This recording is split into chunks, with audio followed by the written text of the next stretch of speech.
Yes, good morning Pilipinas and good morning world! At sa ating mga bayang OFW at mga kababayan natin na nandyan sa Pilipinas, mapagpalang araw sa ating lahat!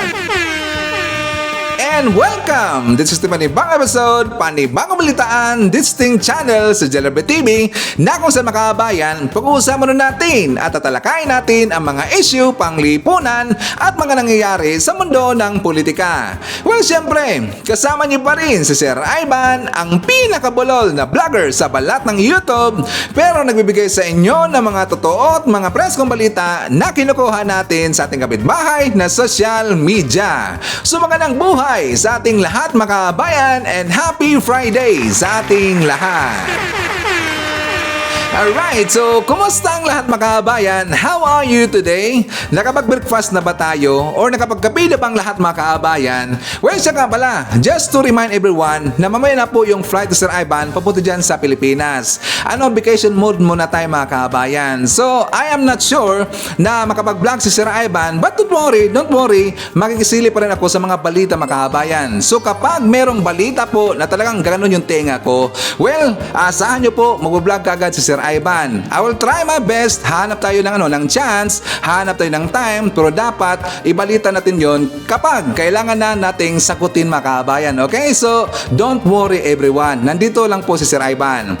And also, I'm hoping po na okay nating gising ngayong umaga, meron tayong very energetic na aura, at saka lalong-lalo na mga kabayan, sana nakapag-pray ho tayo araw-araw. Okay? Please don't forget to pray always every day. Napaka-importante po yung prayers mga kabayan. Kahit 1 minute man lang po, nagpasalamat tayo sa ating Panginoon, kay Lord Jesus Christ, na ngayong araw, gumising pa tayo, at saka magpasalamat tayo sa mga blessings nating na-receive araw-araw. Okay? So, please don't forget to pray always every day.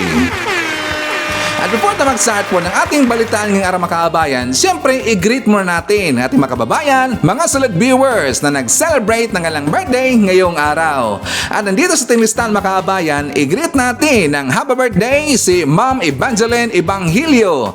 That is greetings from Sir Jaime Toledo. Also, happy 60th birthday kay OPM Labsong Sanchez and happy 84th birthday ng kanyang nanay na si Ma'am Francesca Cabuang. Okay mga kabayan, so isa po sa pag-uusapan ngayong araw, ito pong isang salot ng lipunan na idinamay po si Madam Imelda Marcos. Inidamay mga kabayan. Ito po ay tungkol po sa usapin ng ICC.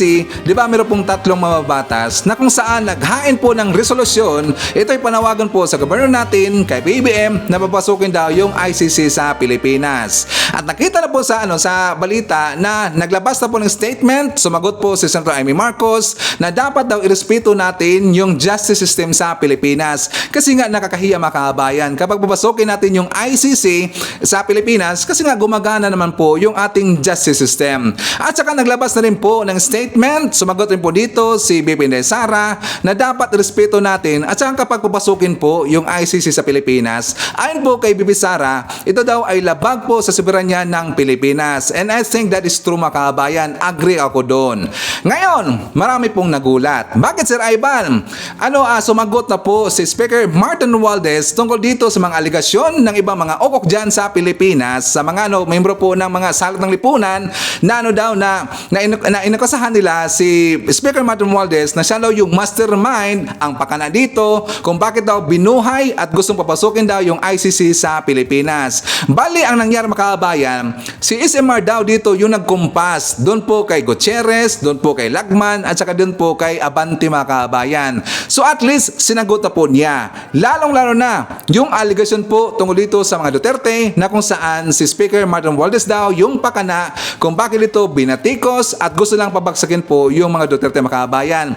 Si SMR ang kanilang inakusahan dito. So nagpalabas na po ng statement si SMR at sinagot na po nila lahat yung allegation mga kabayan. Ipapakita natin yan mamaya. And also, ito rin banat po ni Attorney Harry Roque. Kasi nga talagang binuljak niya dito at talagang ginisa niya dito si SMR mga kabayan.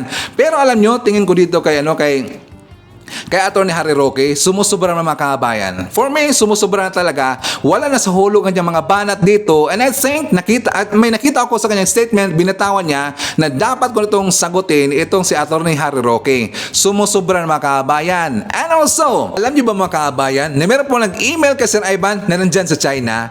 Taga-China, nag-email kay Sir Ivan, babaliktad na ba tayo? Joke lang, joke lang. Mga kababayan, i-reveal ko po kung sino ang nag-email kay Sir Ivan. And of course, marami pang iba. Alam niyo po si Sir Ivan, palagi tayo maradalang balo ng pasabog every time na maglalabas tayo ng mga bagong balita dito sa ating channel.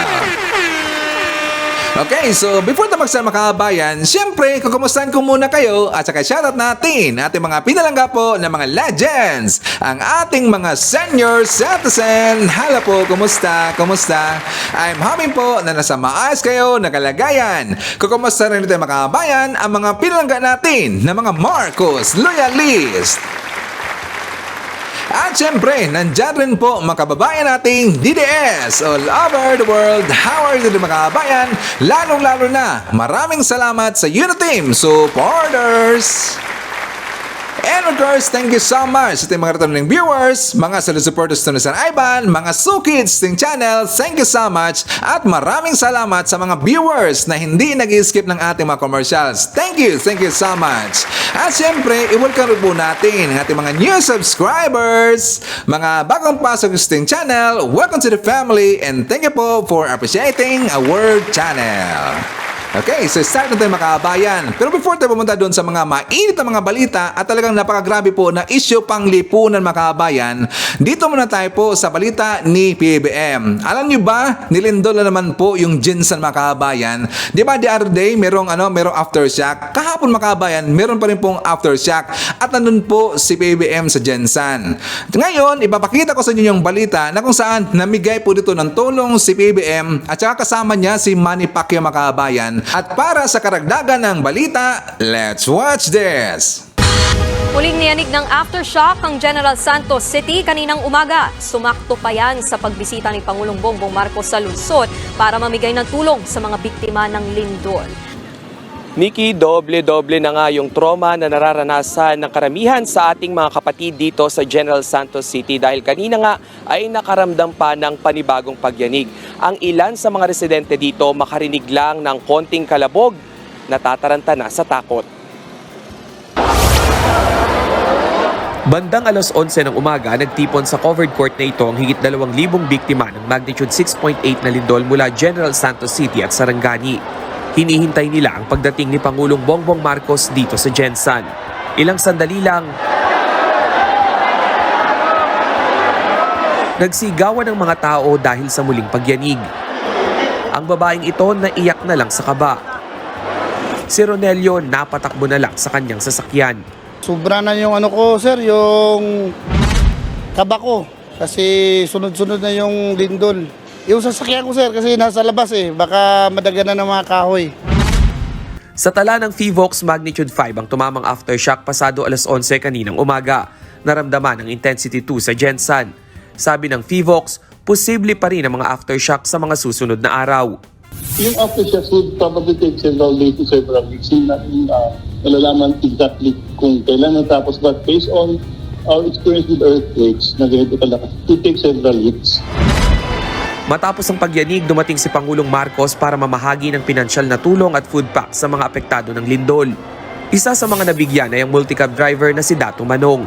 5 araw ng palyado ang kanyang biyahe kaya butas na ang kanyang bulsa. Halos walang lumalabas ng tao. Gawa nung takot sila at saka bukod sa takot, ang mga mall natin is karamihan is sarado.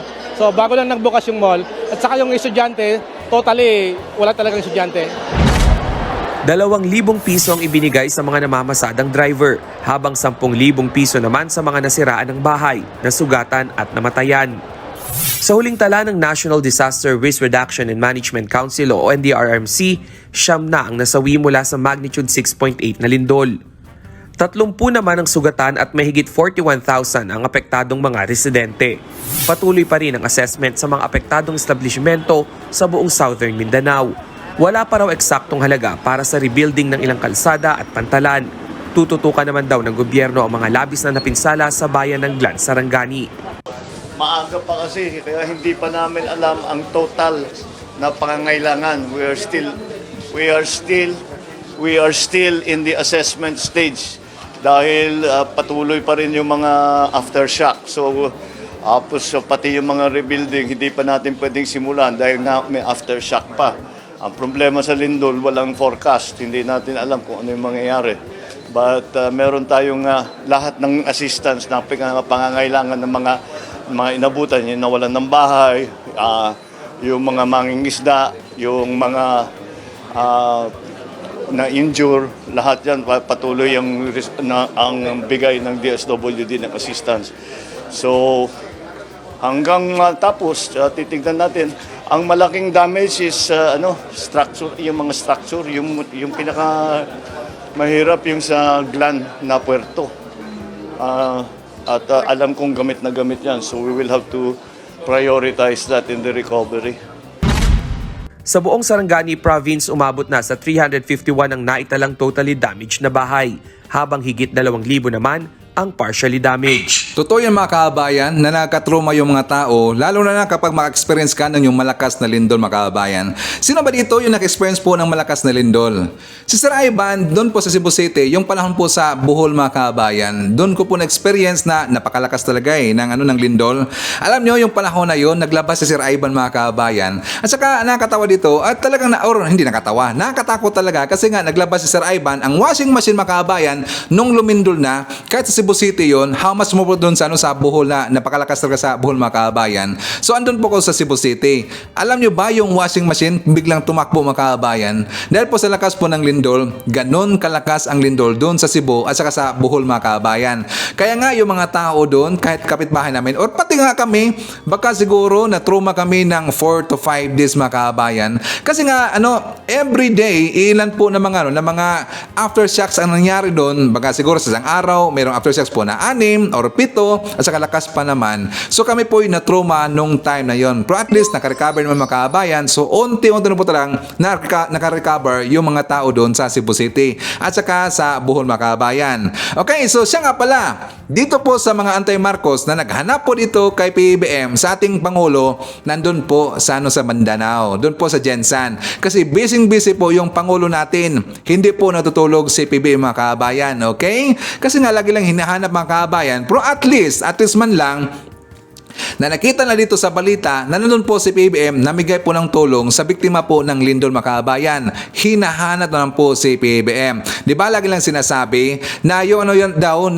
yung feeling daw nila ngayon yung presidente ay si VP Sara mga kababayan. Pero nandyan na po si PBBM sa Pilipinas, dumating na po. So ngayon, si PBBM na naman po ngayon yung presidente. Kasi siya po ang totoong presidente natin mga kababayan. Okay? Sa mga salot ng lipunan, hindi po natulog si PBBM. Okay? At saka wala pong tulog yung tao. Okay mga kababayan, so jump naman tayo sa ating next topic. Pag-uusapan na natin yung issue po dito sa ICC kasi sumagot na po si Speaker Martin Romualdez. At papangalanan ko rin po kung sino yung salot ng lipunan na idinamay po si Ma'am Imelda Marcos. So, for more details, let's watch this. Itinuturing ni Vice President Sara Duterte na panghimasok sa soberanya ng Pilipinas kung makikipagtulungan ng gobyerno sa International Criminal Court o ICC kaugnay sa investigasyon ng naging drug war ng kanyang ama. Samantala, itinanggi naman ni House Speaker Martin Romualdez na binibigyang prioridad ng Kamara ang resolusyong may kinalaman sa ICC. Nakatutok si Salima Refran. Nasa Bicol Region si Vice President Sara Duterte para sa mga proyekto ng DepEd. Hindi siya nagbigay ng panayam.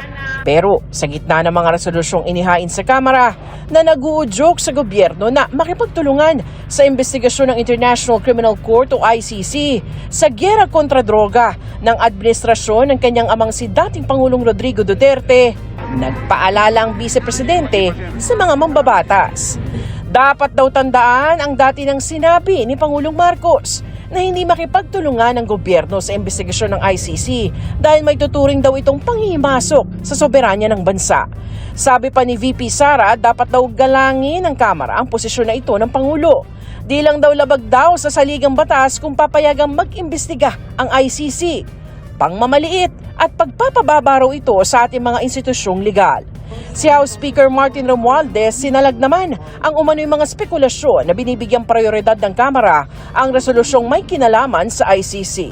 Ano man daw ang maging desisyon ng Kamara sa mga resolusyon, refleksyon daw ito ng nais ng mga miyembro ng mababang kapulungan. This is what you call, this is the sense of the House of Representatives. There were a succession of resolutions that are being filed, and of course, as a matter of course, we have to read out, these bills or resolutions, and we have to act upon the same.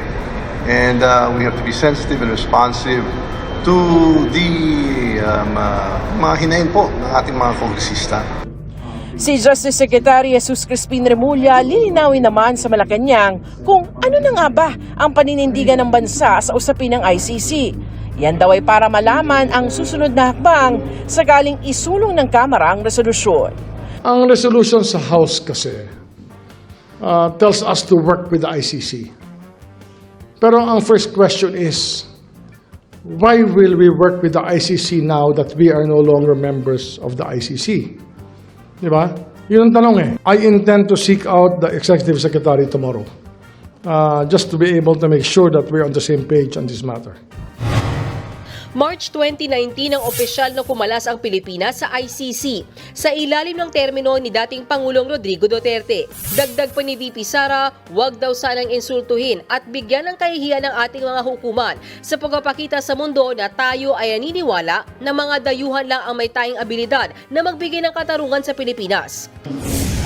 Nauna nang sinabi ni Attorney Harry Roque, dating tagapagsalita ni former President Duterte, na tila katakataka raw kung bakit umuusad na sa Kamara ang mga resolusyong sumusuporta sa ICC investigation.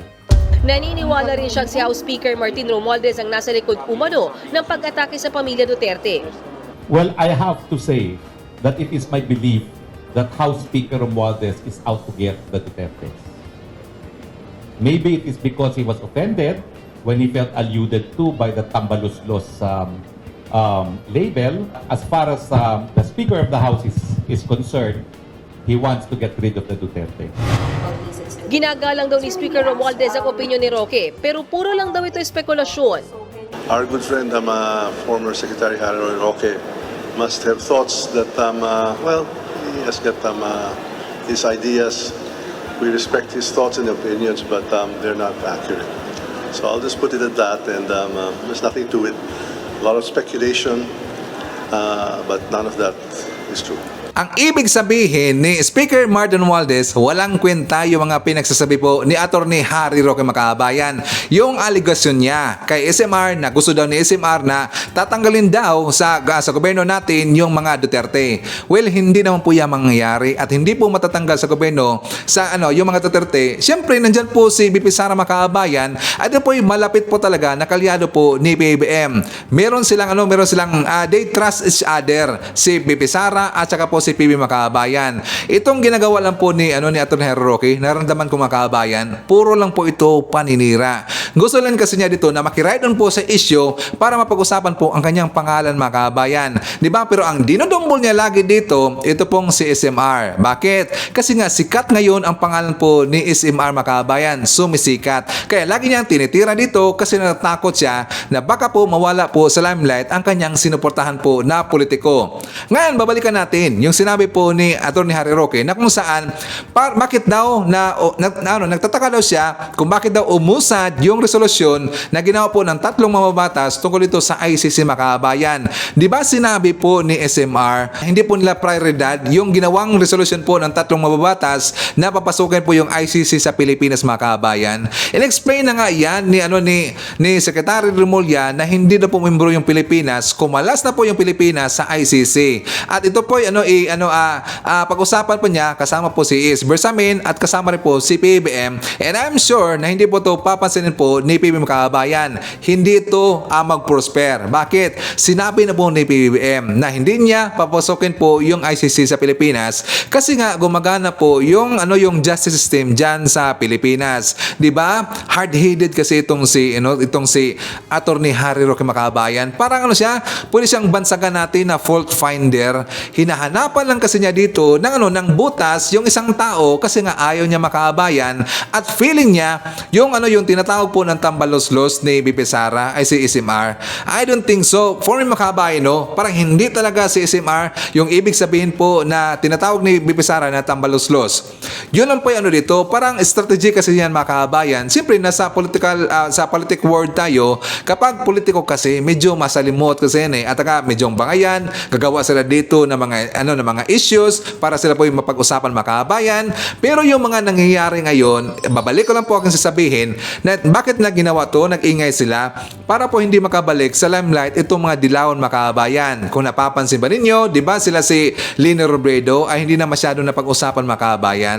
So yun po ang point ngayon kung bakit parang sabi lang nagbangayan daw. Pero intentional ho yan mga kabayan para po hindi mapag-usapan yung mga dilawan. Kasi nga ayaw natin po yung mga dilawan. Alam naman ho natin yan, kapag makapasok sila sa gobyerno, walang kwenta kasi ang galang pamumuno mga kabayan. So dapat lang magkaisa tayong lahat, hindi po ibabalik yung mga dilawan dyan sa gobyerno. Ngayon, so kapag itatanong ninyo mga kabayan kung sino po yung salot ng lipunan na idinamay dito si Madam Imelda Marcos. Siya po si Raulo Manuel mga kabayan, si Raul Manuel. Idinamay niya si Madam Imelda Marcos kasi nga sumagot siya doon po sa statement na inilabas po ni Senator Amy Marcos. Di ba sabi niya or hindi siya pabor na papasokin dito yung ICC sa Pilipinas. Kasi nga ayon po kay Senator Amy Marcos na umaandar naman po yung ating justice system dyan sa Pilipinas at meron po yung mga ebidensya.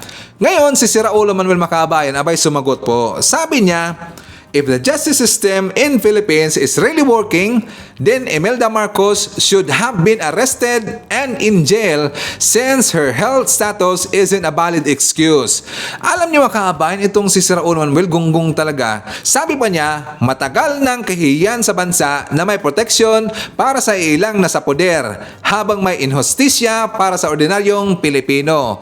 Alam niyo mga kabayan, itong grupo po ng mga salot ng lipunan, alam ko nasasaktan sila na unti-unti na pong na-acquit yung mga kaso po ng mga Marcos, 'di ba? Kasi nga sa totoo lang wala naman kasi siyang mga ebidensya tungkol dito sa inihain po na kaso ng taga PCJ tungkol nga sa ill-gotten wealth mga kabayan. Wala naman po kasing ill-gotten wealth. Yung mga nakuha po ng mga kayamanan doon po sa pamilya Marcos, yun po talaga'y kayamanan po ng mga Marcos mga kabayan. Kasi nga ulitin na po natin at alam po natin yung history na before pa po na pumasok sa politika yung pamilya Marcos ay mayaman na sila mga kabayan. Yung mga ninakaw po ng PCJ, talagang yaman po yun ng taga Marcos. Pero kaya nga, 'di ba, unti-unti pong na-acquit yung mga kaso nila kasi nga walang basihan po yung inihain po na kaso ng taga PCJ. Pero ayaw kasing maniwala itong grupo po ni Raul Makabayan, yung mga salot ng lipunan, yung mga Kabayan Black, kasi nga gusto nila na makulong daw yung mga Marcos. Specifically, si Madam Imelda Marcos Makabayan, gusto niyang makulong yung tao na wala namang kasalanan.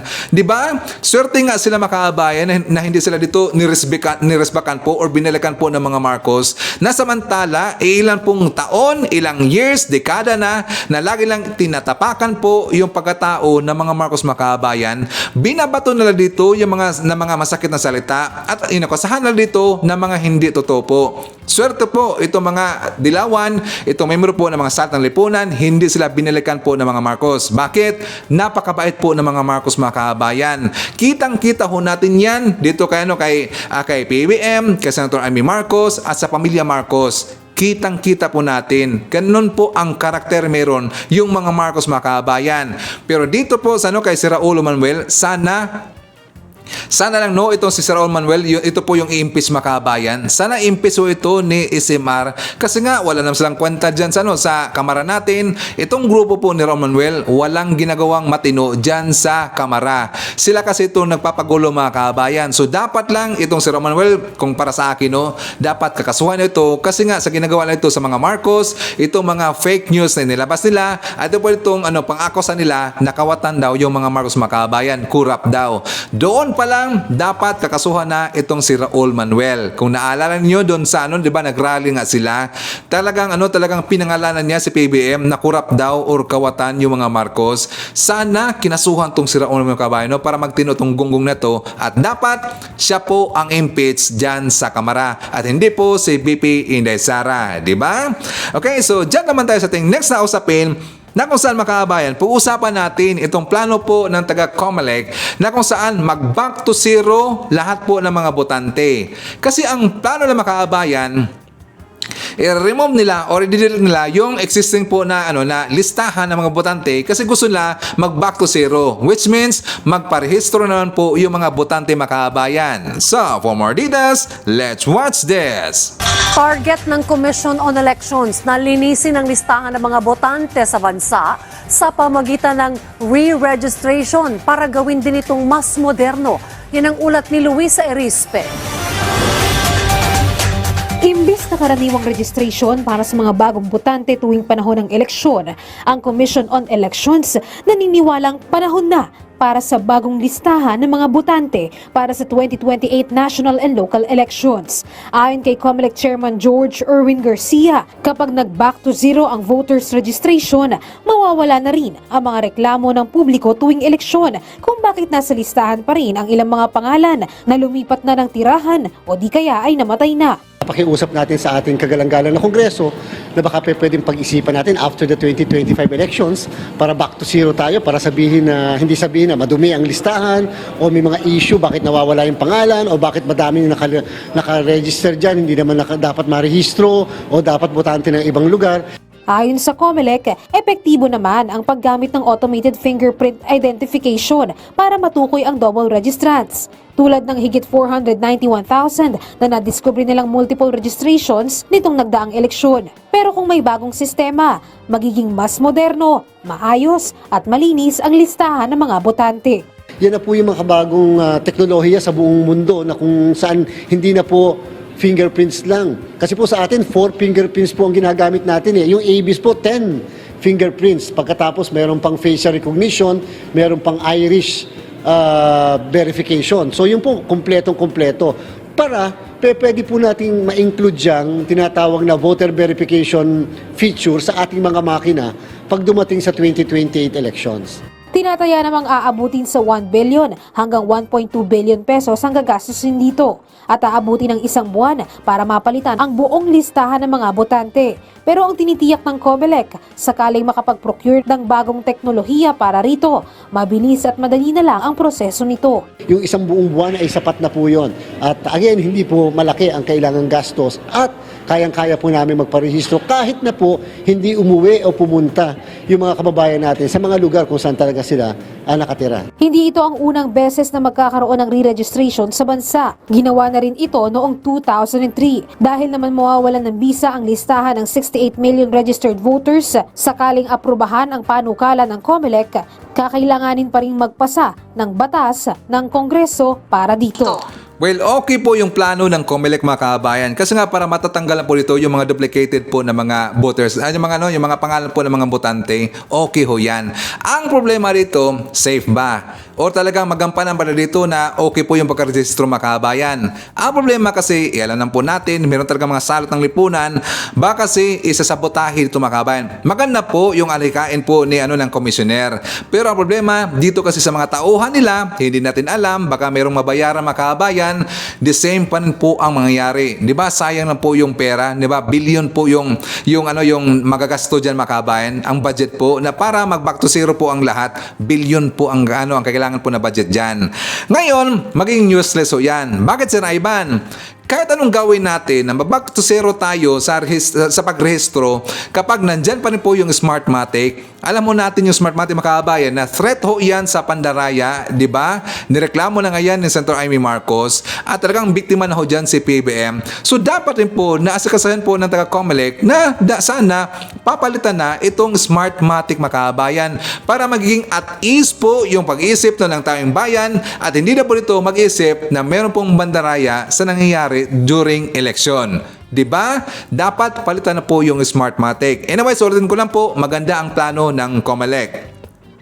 Okay, so jump naman tayo sa ating next topic mga kabayan. Pag-usapan ho natin, nagpalabas na kasi ng statement yung taga DICT tungkol sa estado natin ng ating internet service dyan sa Pilipinas. Di ba alam ho natin at talagang ramdam na ramdam ho natin na ang mahal pa nga ng bayarin natin dyan ng bills po ng internet sa ating mga datas, pero ang serbisyo po, yung gaano po kabilis yung internet mga kabayan, hindi naman po mabilis kasi napakabagal po. So meron silang remedyo na gagawin dito. Lalong-lalo na di ba papasok na po yung or meron ng dedicated po na internet satellite yung Pilipinas in the future by next year mga kabayan. I think February yata yon. Ito po ito po partnership ng Orbitz at saka ng Astranis, magkaroon na dito ng internet na satellite. Pero meron naman po niyan mga kabayan. Kaya lang mahal po yung internet satellite po ni Elon Musk. Pero nga, di ba sinasabi ko na mahal talaga.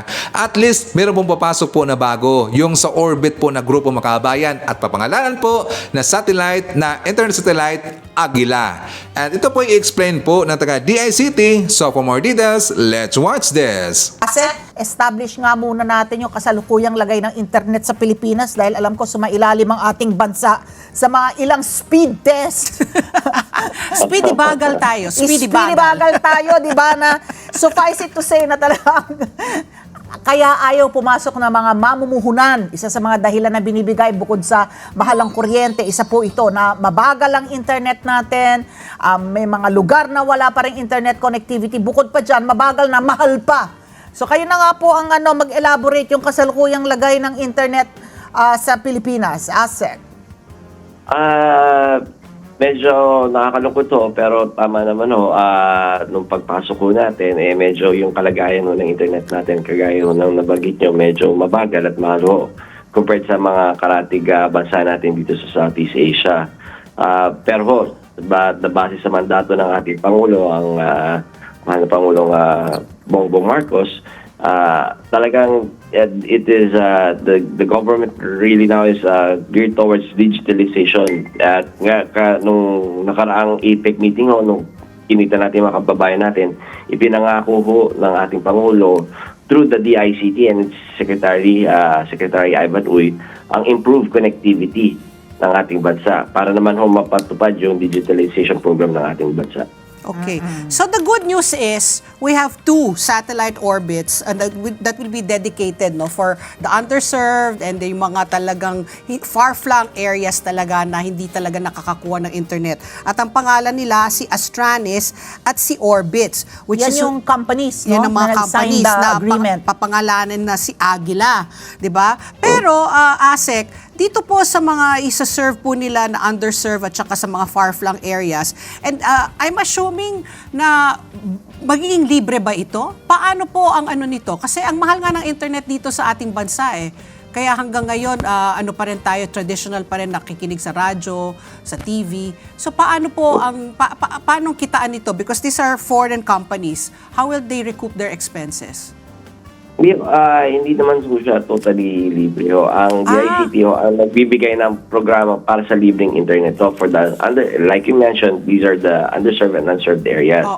Magsusubscribe po tayo sa mga kumpanya na mamumuna dito sa pagbibigay ng bandwidth para do sa mga underserved areas. Ang tawag nga namin dito is yung mga GIDA sites natin is the geographically isolated and desolate areas po natin. Geographically isolated and desolate areas po natin. Desolate, okay. Oo. Yung Asek, excited talaga po ang lahat dito sapagkat na-imagine natin yung mga kababayan natin na magkakaroon na ng will connect to the internet, but more than that, in the bigger picture, talagang ang magagawa nito para sa ekonomiya ng Pilipinas, hindi po ba? Oo, gaya nung nabanggit nyo bago ako nakikinig ako most of our investors ang hinahanap po talaga yung mga areas na may magandang supply ng kuryente at magandang connectivity yung internet po natin for their businesses. So, pati yung local na mga negosyo, can you imagine they can market their products, hindi po ba? Yung a wider market, Yeah. no, reach. Okay. So I'm just curious. I'll go back to the price points, ASEC. You mentioned that it will be DICT who's going to pay for this. So is this going to be a free service of government for this underserved? Paano to? Because yun na nga, mahal nga ang internet dito. So paano nyo i-charge? Kung nasa remote area ka nga, ibig sabihin rin, hindi syudad yun, no? So ibig sabihin, mahirap ang kalagayan doon, mga farming siguro, or fishing. So in terms of price points, what are you looking at? Yung mga natin hindi ko na masabi with an exact certainty kung magkano yung value.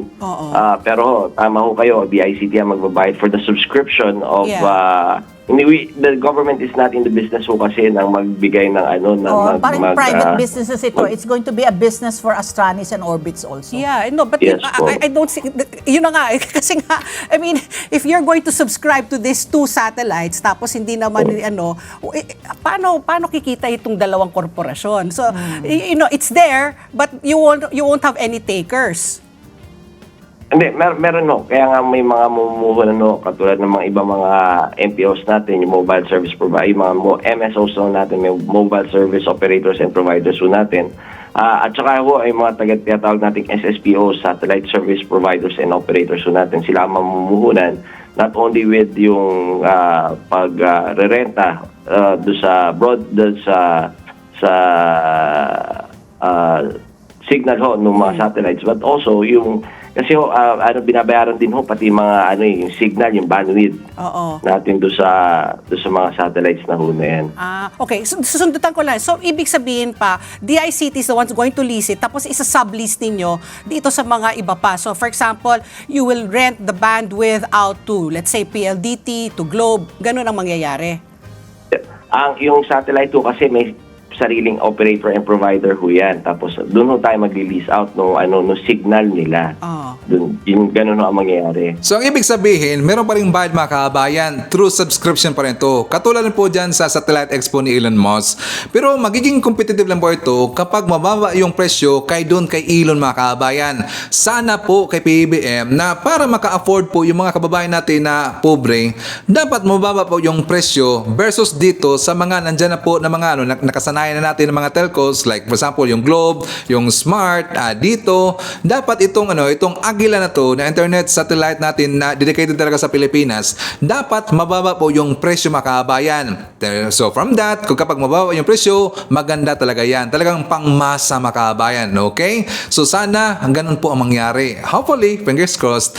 Anyways, before natin papangalanan po kung sino yung nag-email kay Sir Alba mga kabayan na nandyan po sa China, shoutout mo natin ating mga silent viewers at yung mga viewers na hindi nag-skip ng ating mga commercials. Nandyan po kasama natin si Myra Discartin, Haitsu Milagros de Relo, Aure Antonio TV, Rowena Takimura, Army Lagaso, Christina Dakila Fox, nandyan po si Len Gonzalez, Rose Guimara, Haitsu Josephine Martinez, and Edgardo Canonigo, Haitsu Margaritas Iglesias, Lynn Arcaya, Angelita Holsinger, Marvin Colado, nandyan po si Maite Baisa, Pusong Inami o Sis Queen, Haitsu Ma'am Teresita Tumalawan, Zenny Hatoring, Tink Abel, Haitsu Severino Calob, Mary Omura, B. Real, Devina Dicuaten, Roy Pahila, Leo Toto 53 Asti, Teresa de la Cruz, Milagros de Rilo, Edith Pastillero, and Jelen Quezon. Okay mga kabayan, so ang nag-email kay Sir Ivan na nakapaste po dyan sa China, ito pong kumpanya na Triple Fast Limited. Itong Triple Fast Limited ay international logistics company na nakabase po sa China. At saka i-remind ko lang po na hindi po sponsor sa Ivan ng kumpanya ito. Gusto ko lang pong tutulungan mga kabayan kasi nga nag-email siya sa akin. Well, no problem ho yan Sir Ivan. Ipa-plug na ho natin yan. So ulitin ko lang po, ang nag-email sa atin ay Triple Fast Limited. Sa mga Pinoy po, mga kababayan natin na nandyan sa China, pwede po kayo na magpadala ng inyong mga boxes, mga balikbayan boxes, through Travel Fast Limited. I-contact nyo lang po. Kasi ang nag-email sa ating makaabayan, nagngalan po na Rui Lee. Ang kanyang email address ay rui35952@gmail.com. Ulitin ko lang po, rui35952@gmail.com. Ang sabi niya makaabayan, "Good day. I'm Rianon, a shipping agent from Travel Fast Logistics Company Limited." Nakabase po dyan sa China. "What can we provide to you? Collect goods and transport them together.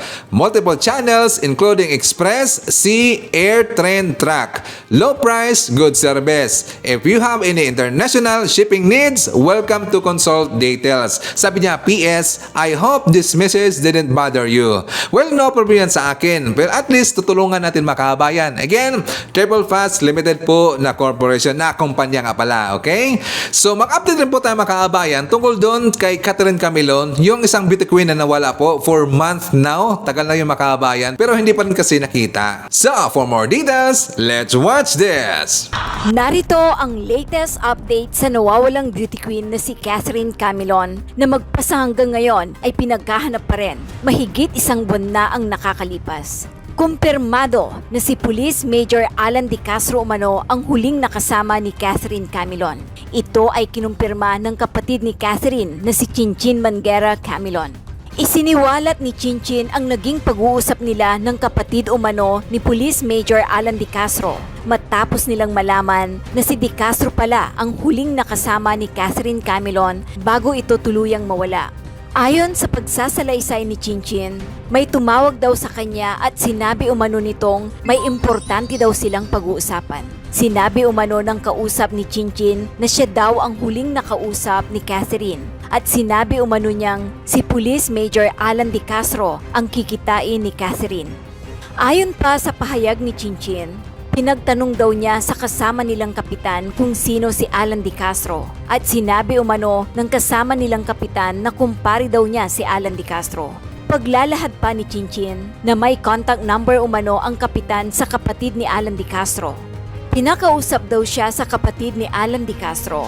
Habang sila daw ay nag-uusap, nagpakilala daw si Chinchin sa kapatid ni Alan De Castro na siya ay ang kapatid ni Catherine at sinabi daw niya na may nakapagsabi sa kanya na ang kasama daw ni Catherine ay ang kapatid niyang pulis na si Police Major Alan De Castro. Ngunit pinagbantan umano siya ng kapatid ni De Castro na wag daw siyang mambintang at baka siya daw ay makasuhan.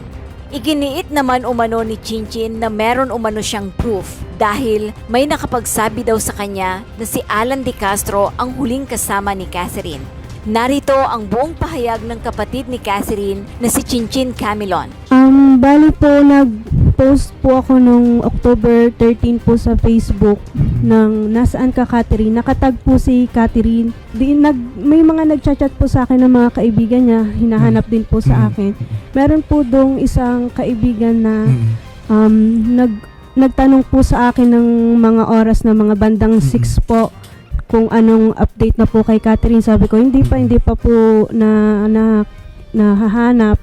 Tapos po, yun nga po, hinanap po namin kung saan po siya huling kausap ng nanay ko. Sabi nga po niya sa Bawan. Sa Bawan gasoline station po ng Petron. Bawan, Batangas? Opo, Bawan, okay. Batangas. Tapos po, may yung friend niya po na yun, ang witness po namin, tumawag po siya sa akin, sabi niya, ate may sasabihin ako sa yung importante pero sa chat na lang. Tapos po, naka-receive po ako ng chat po sa kanya, sabi niya, ate sorry, ako yung sabihin na natin na ako yung huling kausap ni Kat. Alam ko po kung sino ang kikitain niya pero hindi niya na sinabi kung saan sila pupunta. Ngayon po, tinanong ko po kung sino, yun nga po, si Police Major Alan De Castro daw po. Ngayon po, pinagtanong po namin sa kasama po namin kapitan kung sino po yung Alan De Castro. Sabi po ni kapitan, balik kumpare daw po niya yon. Ngayon po, meron po siyang kontak nung kapatid niya, ang pangalan po Ryan. Parang Ryan po yung nadinig ko. Bakit itong si Major Alan De Castro, taga-ron din ba sa inyo? Opo, taga-Tuni din po. May contact po si kapitan nung pong kapatid ni Alan De Castro. Ngayon po, pinakausap po sa akin. Sabi ko, nagtanong po ako sa kanya. Sabi ko po, sir, kapatid po ito ni Catherine Camilon. May nakapagsabi po sa akin na ang kasama daw po ni Catherine ay ang kapatid niya si Mr. Alan De Castro. Ngayon po, ang sabi niya po sa akin, wag daw po akong magbintang kasi baka daw po ako yung makasuhan. Sabi ko po sa kanya, sir, may nagsabi na po sa akin, may proof po ako na yun nga daw po ang kasama, si Alan De Castro daw po. Okay. Yun po. Pagkatapos po noon, yun nga po ang sabi sa akin, baka daw ako yung makasuhan. Ibinaba ko na po yung tawag. Ang sinabi mo lang naman is, Hinahanap ko po at si... saka ang pagkaalam mo, ang tatagpuin ng kapatid mo bago siya mawala ay si Major Alan De Castro. Opo. Okay, so ano nangyari? Ano, nagkaroon ba kayo ng pagkakataon na nakausap nyo si si Hindi Major po. Alan De Castro? Hindi po. Na-meet nyo na ba siya? Hindi po. Bali nga po nung October 13, nalaman po namin kung sino po yung boyfriend po ni Catherine na si Mr. Alan De Castro. After po noong pageant na Miss Grand Philippines, may nagpunta po sa amin na isa pong babae at lalaki na connected po sa mga De Castro. Siguro mga July or August po yung month. Po, kinausap po nila ang nanay ko. Sabi po nila, meron daw pong text messages silang nare-receive. Hindi ko lang po alam kung sino po yung nakaka-receive nun. Pero yun po yung sabi nila na may sinasabi nga daw po si Catherine na ganto ganyan na... Hindi, kaya po daw sila nagpunta dahil nung itinanong ko po, may ikaklaro po daw sila na merong napasok na text messages doon sa cellphone na hindi ko naman ho alam kung kaninong cellphone yung napasok na parang pag tinitrace nila yung number ay kay Catherine. Ikaklaro lang daw po nila kung yun talagang kay Catherine. Dahil itinanong ko naman po kung anong sadya nila at nagpunta Sino daw po sila, ma'am? Ang itinuro po sa akin ng babae, dahil yung babae po ang kausap ko, pero ang itinuro po niya, anak po daw noong Nanding De Castro. Yung bali, ama po ni Police Major na yan. Hindi po niya sinabi sa akin yung babae kung sino siya. Hindi ko po alam kung sino siya, basta sinabi po yung kasama niya. Okay. So, nag-file na kayo ng formal complaint? Opo. Okay. Ang i-file ninyo, serious illegal detention. Oh, yan. No? Opo. Kasi Nakalagay nawawala, siya. di ba? Opo. So, most chances are, may nagdi-detain sa kanya. Opo. O may kumidnap sa kanya at itinatago at dinidetain siya. Yun ang assumption natin dahil ang kinaso nyo is serious illegal detention. Di ba? Ngayon, may sasakyan siyang nawawala. Opo. Ano yung sasakyan na yun? Yung Nissan Juke po na may plaka po na NEI 2990. Pwede natin pakipost yan para ayan po no sa ating mga netizens. Pakitingin niyo po yung sasakyan at please familiarize yourselves with this car kasi ito po ang sasakyan ni Huling sinakyan po ni Catherine. So siya nagmamaneho niyan. Opo, siya po. So nung umalis siya sa bahay niyo, yan ang dala niya. Opo. So kung nakipagkita man siya kay Major De Castro, yan ang sasakyan niyang dala. Opo. Okay? So hanggang ngayon hindi pa nalolocate yung sasakyan na yan. Hindi pa po. So ito po sa ating mga netizens, ito po ang isang tulong na hihingin namin sa inyo. Kindly take note of that car, ano? NEI 2990. Sa Okay. mga nakamonitor po sa Radyo 5, ito po yung November Echo Okay. India 2990. NEI 2990. Anong color? Nissan Juke po ito na Anong color yan? metallic gray. Metallic So, gray. metallic gray, Nissan Juke. Colonel, si Atty. Villamor po ito. Sir, magandang hapon po. Colonel, may I know kung na-involved kayo sa investigation ng kasong ito? Yes, sir. We are the lead investigating unit. Yes. Would like to inform you, sir, na meron pong Regional Committee on Missing Person. When the case went viral, nabigay po sa amin yung lead effort sa pag-iimbestiga noong October 23. Opo. Since yung person of interest muna natin during that time. Opo. Yung Major Tita Alan Tangga. De Castro, ano po? Opo, yung una POI pa po muna, wala kaming ano. Kaya may narapat po ng Police Regional Office 4A na ilipat sa separate unit para to magkaroon po ng impartial and objective investigation. Okay, Colonel. Tama po. As far as Major Alan De Castro is concerned, nasan na po siya ngayon? Sir, he's under restrictive custody po ng Police Regional Office 4A or local PNP after nung ma-relieve siya, nung sumabog na itong issue nito. Opo. He was immediately transferred dito sa regional headquarters.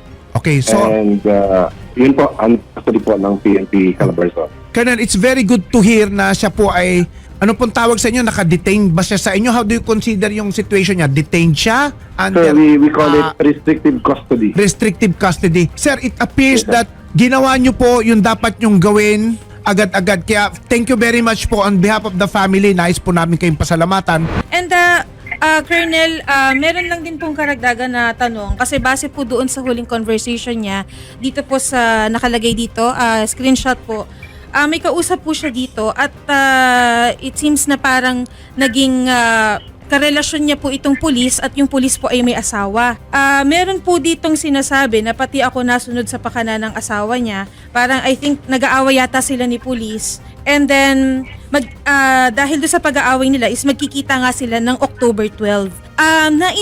Na-invite na rin po ba yung misis po ng pulis about po dito, Colonel? Kung meron po siyang knowledge po dito sa pagkakawala po ni Catherine, or alam niya po ba yung affair na sinasabi nga po ni Catherine and ni police? Ma'am, we made several attempts to invite, pero she declined to our invitation. Alam naman natin na husband yon ni Major Alan De Castro. But for the meantime, ina-analyze namin yung mga text messages exchange na binibigay din sa amin ng ating kapatid ni Catherine, na ina-analyze po namin, no?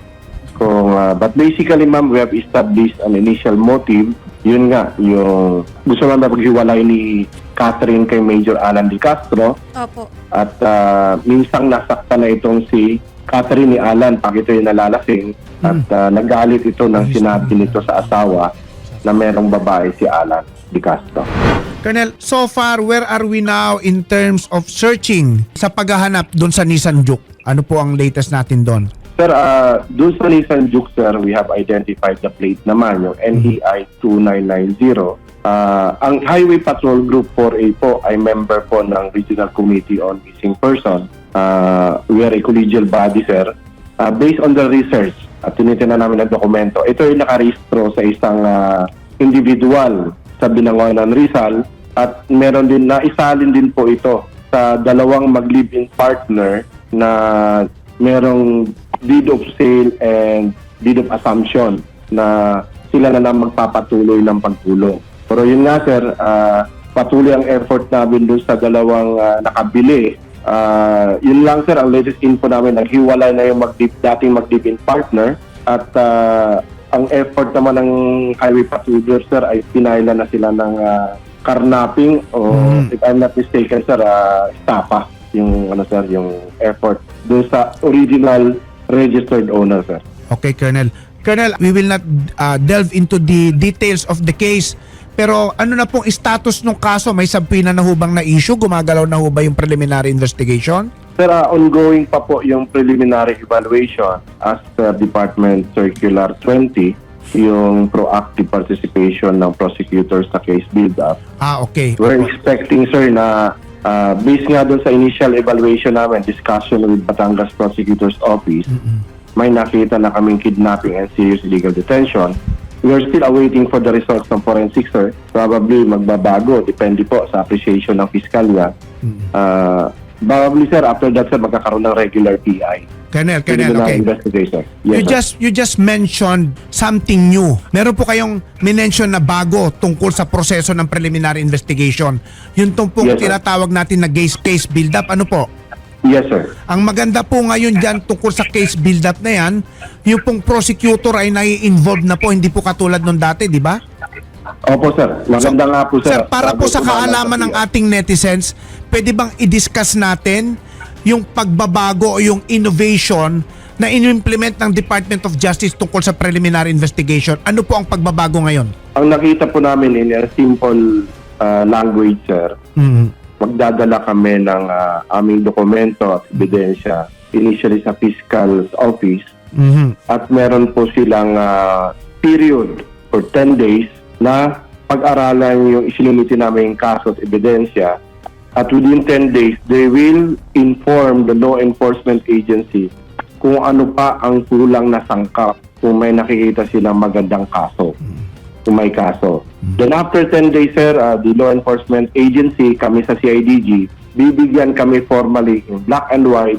Ito yung mga kailangan naming ebidensya bago kami sumalang sa regular preliminary investigation. By the time na makumpleto namin yun, sir, that's the time mag-umpisa ring regular preliminary investigation na kung saan na yung mga respondent o yung akusado, ito sila Mayor De Castro, Jeffrey Magpantay, ay ma-issuehan na subpoena for them to answer kung ano yung isasagot nila sa hablang inihain namin laban sa kanila po.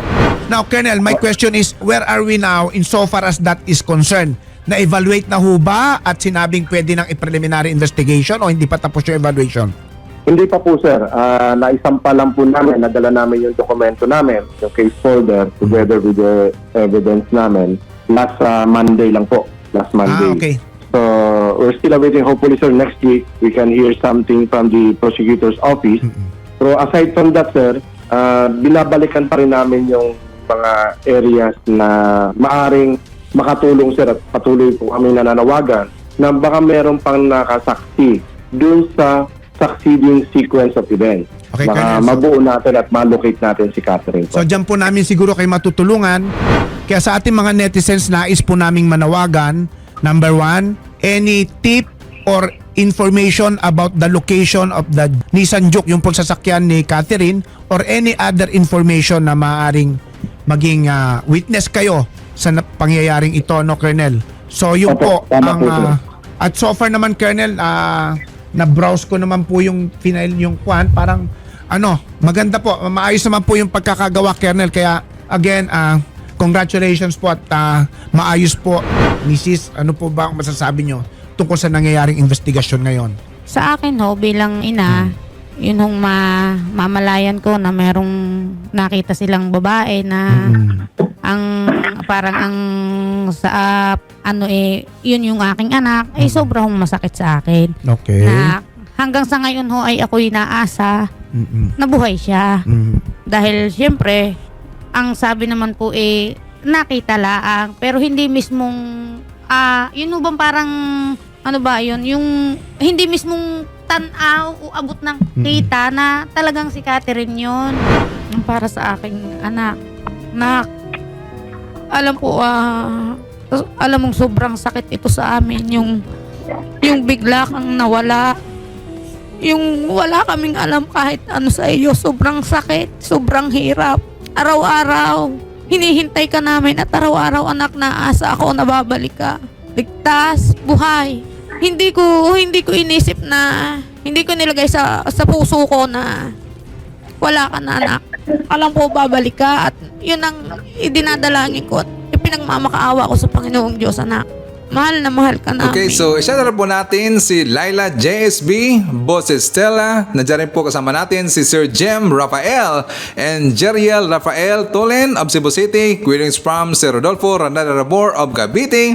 Isa rin po natin si Biyahe ni AJTV from South Korea. Nandiyan rin po kasama natin si Ryan from Virginia, USA. Shout out daw kay Ma'am Carclia, Sensitive Beer, Redler, Trexie, Lily, Carmen, Judy, Don Kings, Red One, Little One, Jay Cabal, Ma'am Lentek, Ma'am Self, Mami Chacha, Mami Lu, Tita S, Caitlin, Tatay Amik, and Tatay Jackfers of Jackfers family. And hi to all the members of MDSFIG or Marcos Duterte Group from Edmonton, Canada. So yan po yung manangkad ng mga balita ngayong araw, makabayan. Kung nakaabot ka po sa portion na to, sana nakapag-like na ho tayo. Libre po ang mag-share, libre din ang mag-subscribe. Again, maraming salamat sa mga viewers na hindi nag-skip ng ating mga commercials. Thank you so much. At before natin tapusin ating programa ngayong araw, sana sabayan niyo po si Sir Ivan para sa ating live messaging prayer. Amang Diyos, samahan mo po ang mga dumaranas ng depresyon at pagkabalisa. Nawa sa pamamagitan ng kanilang pagkapamilya at kaibigan, makakuha sila ng suporta, lalong-lalo na sa aspetong medikal. Naway maging liwanag din kami sa mga dumaranas ng kadiliman. Sa pangalan ni Jesucristo, Amen. So maraming salamat mga kabayan, and I hope to see you again on my next video.